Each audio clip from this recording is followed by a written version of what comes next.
Hello বন্ধুরা, তোমরা সকলে কেমন আছো? আশা করি সকলে ভালো আছো আর আমি অনেক ভালো আছি। চলে এসেছি আবার একটি নতুন ভিডিওর সঙ্গে। তো আজকে তোমাদের সঙ্গে শেয়ার করতে চলেছি আমার গায়ে হলুদের সুন্দর মুহূর্ত। তোমরা হয়তো ভাববে যে আমার যেহেতু গায়ে হলুদ, তাহলে এই মানুষটা কে? সবই বলবো, ভিডিওটা শেষ অবধি দেখতে থাকো। আর যারা আমার ভিডিও দেখো তারা তো এই মানুষটাকে চিনে গেছো যে এই মানুষটা কে।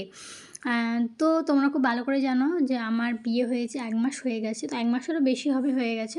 কিন্তু আমি এখনও পর্যন্ত কোনো বিয়ের ভিডিও তোমাদের সঙ্গে শেয়ার করিনি। তবে খুব তাড়াতাড়ি আর কি বিয়ের ভিডিওগুলো শেয়ার করব তোমাদের সঙ্গে। একটু সমস্যা হচ্ছে কী জানো তো, ভিডিওগুলো এডিট করা হচ্ছে না আর সময়ও পাচ্ছি না আমি যে তোমাদের সঙ্গে শেয়ার করব। একটু হয়তো দেরি হবে, কিন্তু তোমাদের সঙ্গে শেয়ার করব দেরিতে হলেও। তো এবার বলি যে ওই মানুষটা কে, ওটা হলো আমার বর। আর আমাদের কিন্তু হঠাৎ করতেই বিয়েটা ঠিক হয়ে যায়। আমরা দুজনে ঠিক করেছিলাম যে আমরা মন্দিরে গিয়ে বিয়ে করব, কিন্তু সেটা হয়নি। বাড়ির লোক বলল মন্দিরে বিয়ে করতে হবে না, বাড়ি থেকেই আর কি ছোটো করে একটা অনুষ্ঠান করে বাড়ি থেকে বিয়েটা হোক।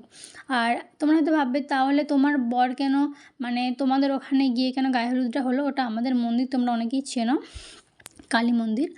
আর বাড়ির পাশে মন্দির যেহেতু, ওই জন্য মন্দির থেকে গায়ে হলুদটা বিয়েটা হয়েছিল, মন্দির থেকেই। আর তারপরে বাড়ির লোক বললো যে ছোটোখাটো করে বাড়িতেই করা হোক, সেই কারণে আমার বর উঠে গিয়ে বিয়েটা করেছিল। এখানে কোনো কিছু আমার শ্বশুর বাড়িতে কোনো কিছুই ওর নিয়মকানুন হয়নি। সবটাই কিন্তু আমার বাড়ি থেকে হয়েছিল। যেমন ধরো গায়ে হলুদ, তারপরে নানিমুখ করা, সবটাই আর কি ওখান থেকেই হয়েছিল। সেই কারণে কিন্তু আমাদের বিয়েটা হচ্ছে একদম সন্ধ্যের দিকে। আমাকে যেন ভালোভাবে সাজতেও দেয়নি, ভালোভাবে সাজাটাও আমার হয়নি। হ্যাঁ, কোনো আমার বিয়ের সাজার আগে কোনো কিন্তু ফটো নেই আমার। আছে হয়তো একটা যে সাজাচ্ছিল সেই তুলেছিল, তাছাড়া ভালো কোনো ফটো নেই। সেরকম টাইম পাইনি আর কি।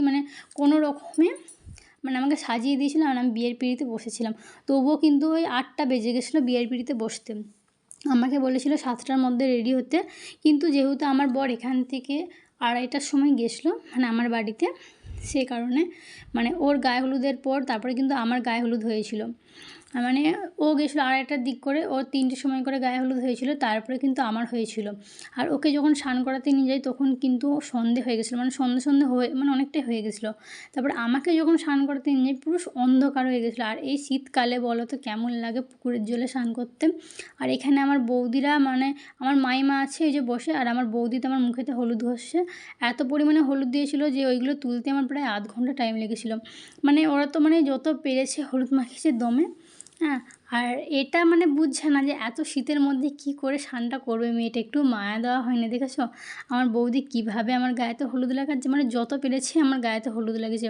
তো পুকুরেতে জল তো এমনি ঠান্ডা, তো আমার প্রায় এই হলুদগুলো তুলতে প্রায় আধ ঘন্টা টাইম লেগেছে। তো আমার বরকে স্নান করেছিল আমার এক বৌদি, আর আমাকে স্নান করাতে নিয়ে যাচ্ছিলো আমার দিদি। তো ওই দেখতে পাচ্ছ অন্ধকার হয়ে গেছে, তো অনেক অন্ধকারের মধ্যে স্নান করতে হয়েছে। যেখান দিয়ে আর কি স্নান করতে গেছিলাম পুকুরটার কাছে অনেকটা অন্ধকার ছিল। তো আমার বিয়ের ভিডিও কিন্তু খুব শিগগিরই আসতে চলেছে। আর কারা কারা দেখতে চাও আমার বিয়ের ভিডিও অবশ্যই কমেন্ট করে জানিও। আর দেখতে পাচ্ছ পুকুর পাড়টা অনেকটা অন্ধকার, আর এই পুকুরের জলেতে আমাকে স্নান করতে হয়েছিল এত ঠান্ডার মধ্যে।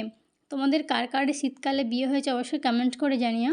কিন্তু আমারটা একটু অন্যরকম হয়ে গেছে, আমাকে সন্ধেবেলা স্নান করেছিল। এভাবে মাথায় জল ঢালছিল, আমাকে বসে থাকতে হয়েছিলো 7 বার আর কি জল ঢেলেছিল আমার মাথাতে। তারপরে আমাকে ডুবে আসতে হয়েছিল পুকুরের জলে। ভাবো কীরকম অবস্থাটা আমার হয়েছিল অত ঠান্ডার মাঝে। তো কেমন লাগলো অবশ্যই কমেন্ট করে জানিও। আর পরে ভিডিও দেখাবে। টাটা।